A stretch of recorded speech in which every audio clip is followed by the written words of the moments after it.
बिस्मिल्लाहिर्रहमानिर्रहीम। अस्सलाम वालेकुम टू डियर स्टूडेंट्स। मैं आपका tutor Raza Latif from government post graduate कार Samundri Faisalabad. Course title tensor analysis, course code MTH 507, lecture number 6 deliver करने जा रहा हूँ। आज जो हमारा न्यू टॉपिक होगा, इस टॉपिक का नेम है कॉन्ट्रैक्शन। कॉन्ट्रैक्शन की हमने फ़र्स्ट ऑफ ऑल डेफिनेशन को अंडरस्टैंड करना है इन टेंसर एनालिसिस, और नेक्स्ट हम फिर कॉन्ट्रैक्शन से रिलेटेड एक थ्योरम को एक्सप्लेन करने जाएंगे आज के लेक्चर में। प्रीवियस हमने जो लेक्चर्स किए हैं उसमें आउटर प्रोडक्ट और इनर प्रोडक्ट थ्योरम को एक्सप्लेनेशन को अच्छे से डिटेल में एक्सप्रेस किया, और आज के लेक्चर में हम कॉन्ट्रैक्शन को एक्सप्लेन करने जा रहे हैं। तो आप सभी स्टूडेंट्स से मेरी ये गुजारिश है कि चैनल्स को लाइक, कमेंट और सब्सक्राइब जब भी आप वीडियोस को देख लें, अंडरस्टैंड कर लें, तो अपना पॉजिटिव फीडबैक ज़रूर राइट किया करें, ठीक है, ताकि आपकी जो राय है वो चैनल्स को अपडेटिंग और रेटिंग पे हाईलाइट करती है, ठीक है। तो अपना जो कमेंट है वो ज़रूर राइट किया करें जब भी आप वीडियो लेक्चर्स को अंडरस्टैंड कर लेते हैं, लिसन कर लेते हैं, तो पॉजिटिव फीडबैक ज़रूर राइट कीजिएगा, ठीक है।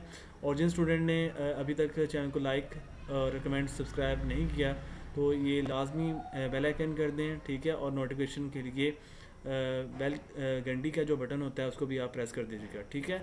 तो कॉन्ट्रैक्शन की डेफिनेशन को अंडरस्टैंड करते हैं। First of all our dear students, the process of setting two indices in a tensor equal and summing over that repeated index is called a contraction. Contraction में actually ये होता है कि अगर आपके पास टू इंडिसेस हैं टेंसर के अंदर, अगर वो इक्वल हो जाते हैं और उनको सम करते हुए, मतलब उनको आप ऐड करते हुए रिपीटेड इंडिसेस शो करवा दें, इट्स मीन कि उसमें रेपिटेशन आ जाए, डमी की बात आ जाए।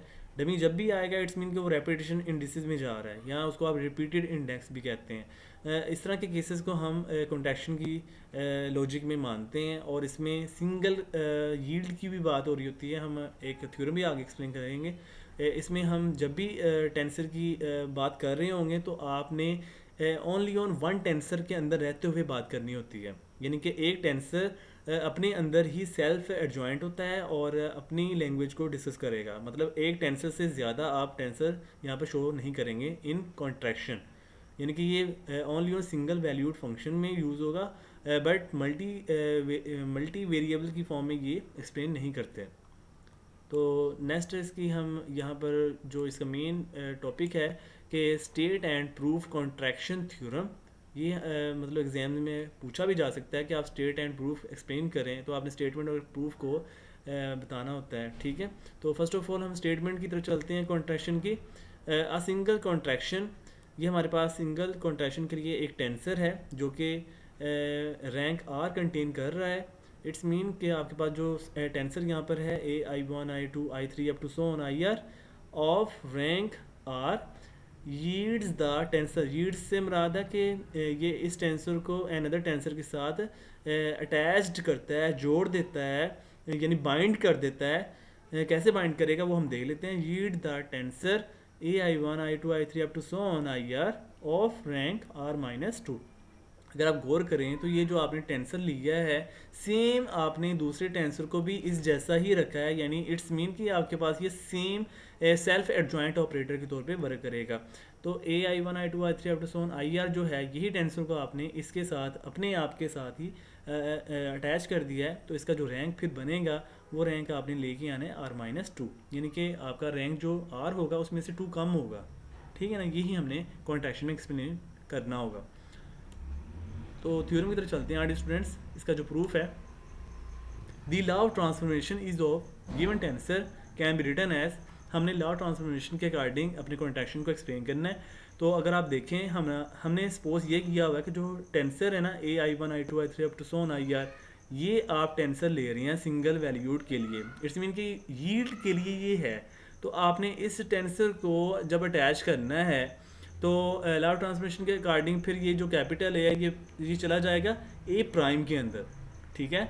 और फिर जो इसके इंडिसेस होंगे उनको भी आपने चेंज करना है। यहाँ पर I1 है तो यहाँ पर आप लिखेंगे J1, यहाँ पर I2 है तो यहाँ पर लिखेंगे J2, यहाँ पर I3 है तो यहाँ पर लिखेंगे J3, and so on. IR है तो यहाँ पर लिखेंगे JR। यहाँ पर आपने ऐसे नहीं करना कि यहाँ पर R की जगह S लिख दें। अगर आप S लिख देंगे तो फिर वो आपको पता है कि अनदर रैंक में चला जाएगा। हमने तो जस्ट एक रैंक की बात करनी है यानी आर की, क्योंकि हमारा थ्योरम है कॉन्ट्रैक्शन में कितने रैंक आएंगे, ओनली ऑन वन रैंक यानी कि आर।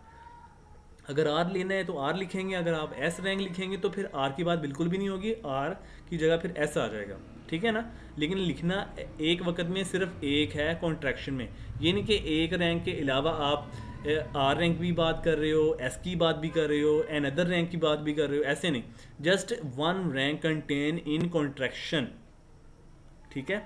तो अब हमने जब ये इस तरह राइट कर दें लॉ ऑफ ट्रांसफॉर्मेशन के अकॉर्डिंग, तो चलो मैं ये आपको बता देता हूँ। यहाँ पर देखें कितने इंडिसेस आ रही हैं, आर रैंक की फॉर्म में जनरलाइजेशन में आ रही हैं, तो आपने इसके जो स्मॉल ए हैं वो भी जनरलाइजेशन में आप अटैच कर देंगे। ये स्मॉल ए है यानी इसको भी आप सोन की फॉर्म में लिख देंगे, क्योंकि ये आर फॉर्म में कंटेन्ड हैं। यहाँ पर I1 जो है विदाउट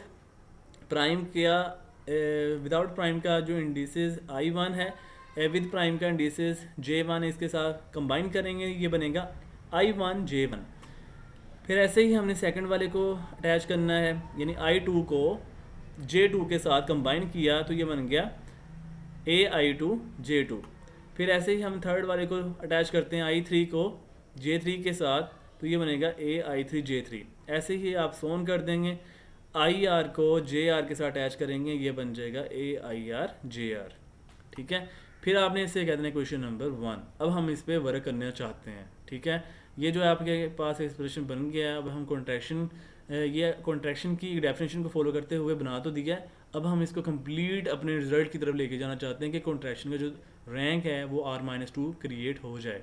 अभी फ़िलहाल R-2 बना नहीं है, क्योंकि यहाँ से आपने ये जो I1 J1 है, I2 J2 है, इसको रिमूव करना है। हमने यहाँ से I3 J3 तक रुकना है, ठीक है, यहाँ तक हमने इसको कवर अप करवाना है। तो यहाँ से इतनी बात को जब आप क्लोज कर देंगे, ख़त्म कर देंगे, फिनिश कर देंगे, तो फिर ये आपके पास जो रैंक बच जाएगा वो R-2 हम शो अप कर पाएंगे। देखते हैं कैसे होता है ये। तो पुट कर देना है, इस मकसद के लिए हम पुट करेंगे कि J2 = J1। ये बात आपको माइंड में रखनी है कि J2 आप J1 रखेंगे इन क्वेश्चन नंबर 1 में, तो हम अपने टास्क की तरफ पहुंच पाएंगे इजीली। तो यहाँ पर जहाँ जहाँ J2 आ रहा है वहाँ पर आप J1 लिखते जाएं। यहाँ पर J2 आ रहा है, इसकी जगह J1 लिख देना है, और इसके अलावा J2 कहाँ आ रहा है, यहाँ पर J2 आ रहा है, यहाँ पर J1 लिख देना है, ठीक है। तो देखें आपके पास ये रिज़ल्ट कुछ ऐसे बन जाएगा। ये देखें यहाँ पर J2 की जगह हमने, ये देखें ये J2 है, इस J2 की जगह हमने क्या लिख दिया, J1। उसके बाद यहाँ पे J2 आ रहा है, इस J2 की जगह देखें क्या लिख दिया, ये वाला J1 लिख दिया, ठीक है ना। बाकी ये complete expression as it is आ गया। उसके बाद हमने यहाँ पर क्या चेंजिंग करनी है कि ये आपके पास जो स्टार्टिंग वाले 2 सबस्क्रिप्ट है ना, यानी ये AI1 J1 AI2 J1, इसमें अगर आप गौर करें ये जो J1 है ये 2 टाइम आ रहा है, रिपीटेड इंडिसेस में चला गया, इट्स मीन ये डमी हो जाएगा, J1 आपका डमी। तो यहाँ से आपके पास जो फ्री इंडेक्स है वो I1 है और I2 है। अगर हम इतनी बात पे क्रोनकर डेल्टा की डेफिनेशन अप्लाई करें तो आपके पास ये बन जाएगा स्मॉल डेल्टा I1 I2, यानी कि फ्री इंडेक्स वाले इंडिसेस आ जाएंगे I1 I2, ठीक है। तो ये बन गया डेल्टा I1 I2, और बाकी जो रिजल्ट है ये वाला इतना हिस्सा ये आपके पास एज इट इज़ आ गया, ठीक है। अब आपने इसको कह देना क्वेश्चन नंबर 2। अब हमने इसमें अपने मकसद तक पहुँचने के लिए यहाँ पर क्रोनकर डेल्टा की डेफिनेशन को सेम लाने के लिए आपने क्या करना है कि I2 को I1 बना दें, या फिर I1 को I2 बना दें, ताकि ये सेम हो जाएं। फिर जब ये सेम हो जाएंगे क्रोनकर डेल्टा के अकॉर्डिंग, फिर हम इसको 1 कह देंगे। इतने रिजल्ट को हमने 1 क्रिएट करना चाहते हैं, तो इसके लिए मैं लिखने लगा हूँ I2 को I1।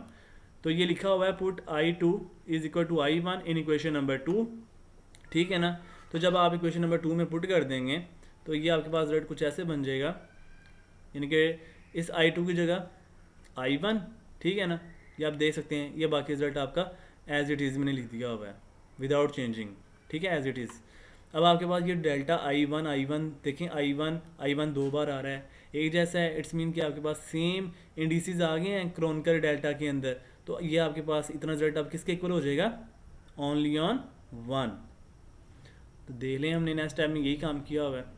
तो ये हमने पुट कर दिया, यानी कि इसकी वैल्यू 1, और ये आपके पास जब आपने क्रोनकर डेल्टा की डेफिनेशन यहाँ पे वन पुट कर दी तो ये वन आ गया और ये बाकी एक्सप्रेशन एज इट इज़ है।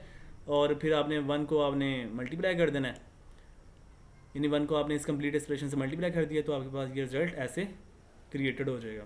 ठीक है, अगर आप गौर करें यहाँ से आपके पास जो ए सबस्क्रिप्ट है ये I3J3 से स्टार्ट हो रहा है। ठीक है ना, तो इसमें I1 और I2 जो हैं इंडिसेस वो वाले रिमूव हो गए हैं। I1 भी रिमूव है, I2 भी रिमूव है। इट्स मीन कि R रैंक में से 2 रैंक कम है, तो हम कह सकते हैं कि इस कंप्लीट रिजल्ट का फिर रैंक क्या होगा, R-2। अगर आप इधर भी गौर करें तो यहाँ पर आपके पास क्या है, यहाँ पर जो I2 था ना उसकी जगह I1 आ चुका है। ठीक है ना, अब यहाँ से भी आपको एक बात अंदाज़ा हो रहा है कि ये जो 8 आंसर है इसमें R रैंक तो है, लेकिन अगर 3 में से 1 निकालें तो 2 आता है, तो R में से 2 निकालेंगे तो इट्स मीन कि वो आपके पास R-2 रैंक बन जाएगा, तो वो कॉन्ट्रैक्शन का रैंक हो गया। ठीक है, लास्ट पे यहाँ पर मैंने कंक्लूजन नहीं लिखा, आप सभी स्टूडेंट कंक्लूजन ज़रूर राइट कर लीजिएगा। डियर स्टूडेंट्स, आपने लिखना है hence which shows that contraction theorem content R-2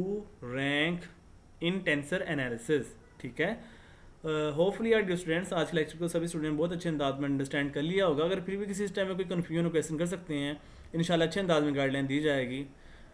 दुआ में याद रखिएगा आप सभी स्टूडेंट मुझे अपनी, और अल्लाह हाफिज़ एंड स्टे ब्लेस्ड।